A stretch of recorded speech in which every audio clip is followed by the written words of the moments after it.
Kakšna je razlika med Koranom in Svetim pismom? Temeljna razlika med Koranom in Svetim pismom je predvsem v nastanku, kajti Sveto pismo je nastajalo več kot 1000 let.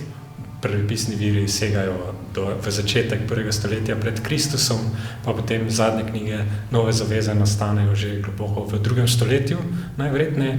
No, če temu prištejemo še ustno tradicijo, judovsko ustno tradicijo pred pisnimi viri, dobimo še daljše obdobje nastajanja, pa potem, da se krščansko svetopismo kanonizira, še preteče nekaj desetletij. Tako da lahko rečemo, da svetopismo nastaja skoraj 1500 let, medtem ko Koran nastane v nekaj manj kot 100 letih. Naj bi se začel razodevati Mohamedu po islamskem verovanju leta 610, potem Mohamed leta 632 umre. No, potem še nekaj desetletij mine, da se Koran kodificira, ampak na koncu 7. stoletja že po vsej verjetnosti že imamo kodificiran Koran v obliki, ki je zelo podobna današnji obliki Korana, tako da lahko rečemo, da Koran nastane v slabih 100 letih. To je nekako ena glavna razlika tega med Svetim pismom in Koranom. Velja pa poudariti, da poleg razlike obstajajo tudi podobnosti. Podobnosti predvsem v tem, da se Koran ves čas navezuje na svetopisemsko literaturo, jo tudi predpostavlja. Koran potrdi zgodovino razodetja, kot ga poznata judovstvo in krščanstvo, hkrati pa tudi kritizira način razumevanja zgodovine razodetja, kot so ga poznali takratni Judi in kristjani. Ampak vseeno v Koranu zasledimo to noto, da dejansko da gre za neko konsolidacijo prejšnje zgodovine razodevanja, kajti v eni suri, koranski suri, 10. suri, ki se imenuje sura Yunus, pravi Koran, pravi Bog Mohamedu: Mohamed, če si v dvomih o tem, kar smo ti razodeli, vprašaj tiste, ki so spis brali pred teboj. Torej, Al-Kitab, to je koranski izraz za svetospisje oziroma za svete spise, kakor so se razodevali v zgodovini. Tako da Koran tudi potrdi to zgodovino razodetja. Kaj pomeni brati Koran v bibličnem kontekstu in kaj v klasičnem islamskem kontekstu? Zdaj tudi klasični islamski kontekst bere Koran v luči biblične tradicije, kajti dejansko je Koran nemogoče razlagati izven biblične tradicije. Koran tudi sam sebe ne pojmuje nekaj, kar bi bilo izven biblične tradicije, ampak je neka reforma biblične tradicije.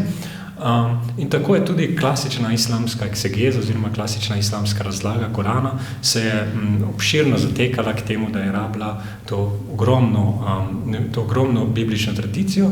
Zdaj ampak kaj se je zgodilo v srednjem veku, v obdobju klasične islamske interpretacije Korana, da so nekako ti eksegeti so poslušali Jude in kristjane, kaj imajo za povedati o biblični tradiciji, kako oni razumejo, kako so razumeli biblično tradicijo in so nekako zbrali ta poročila in jih zapisali v arabščini.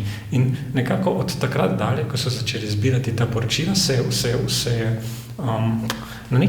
do neke mere tudi ustavilo to raziskovanje biblične tradicije, kajti enkrat so zbrali ves material, s katerim je mogoče razložiti Koran, biblični material, s katerim je mogoče razložiti Koran, so ga zapisali v arabščini, v delih, kakršna so na primer to dela Qisas al-Anbiya, ki govorijo zgodbe o prerokih, o starozaveznih in novozaveznih prerokih. No, in so začeli Koran razlagati in so se zatekali k temu materialu, ki so ga zbrali, da so razlagali Koran.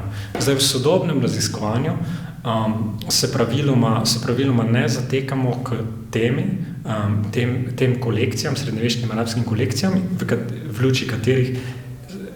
v luči katerih klasična islamska eksegera za razlaga Koran, ampak se poslužujemo primarnim virom.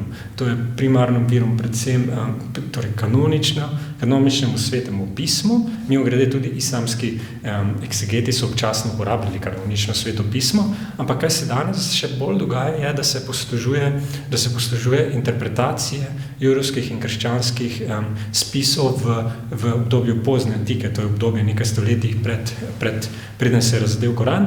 In tako, da danes konzultiramo primarne vire judovske in krščanske biblične interpretacije in Koran nekako primerjamo s temi primarnimi viri, torej ne zanašamo se na neko že izdelano vizijo biblične tradicije, ampak dejansko gremo nazaj k virom in beremo primarne vire, ki so jih Judje, pa kristjani, predvsem sirski in etiopski kristjani napisali nekaj desetletij ali pa nekaj stoletij pred nastavom islama.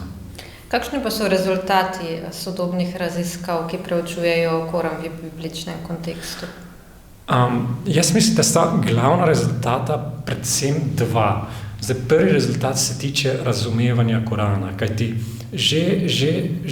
če pogledamo klasično islamsko eksegezo, vidimo, da si za skoraj večino Korana ni enotna, kako točno razlagati določene verze. Pač obstaja ogromno razlag za različne verze, ki si včasih med seboj tudi nasprotujejo. Tako da zdaj, če beremo Koran v luči biblične optike oziroma v luči biblične tradicije in vzamemo tekste, ki so nastali nekaj stoletij neposredno pred nastankom Korana, lahko razložimo nekatera mesta, za katera si islamska tradicija ni čisto edina, kako bi jih razložila oziroma ponuja več različnih med seboj nasprotujočih si razlag. Tako lahko razložimo nekatere besede, naprimer znana je beseda Hanif, v katero komentatorji Korana razlagajo na različne načine, ampak če se poslužimo biblične literature, vidimo, da sirska beseda Hanpa zelo dobro razloži to arabsko koransko besedo. To je samo en primer tega. Zdaj, drugi rezultat pa se omejuje predvsem na naše razumevanje judovstva in krščanstva samega. Kajti s tem, da analiziramo Koran nam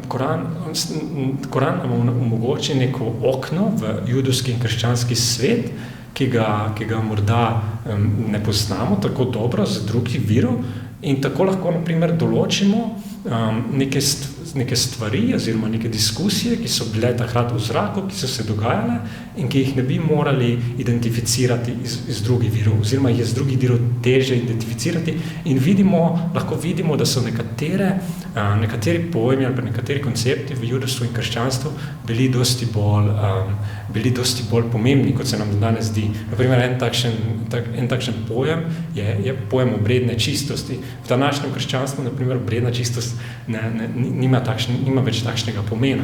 Zdaj, če gledamo v Koran vidimo, da je v Koranu obredna čistost zelo, zelo pomembna. In zdaj, če gremo brati, na primer, tekste sirskega ali pa etiopskega krščanstva, vidimo, da je obredna čistost še vedno takrat imela nek pomen. In z tega vidika lahko preko Korana boljše razložimo nekatere aspekte krščanstva in judovstva.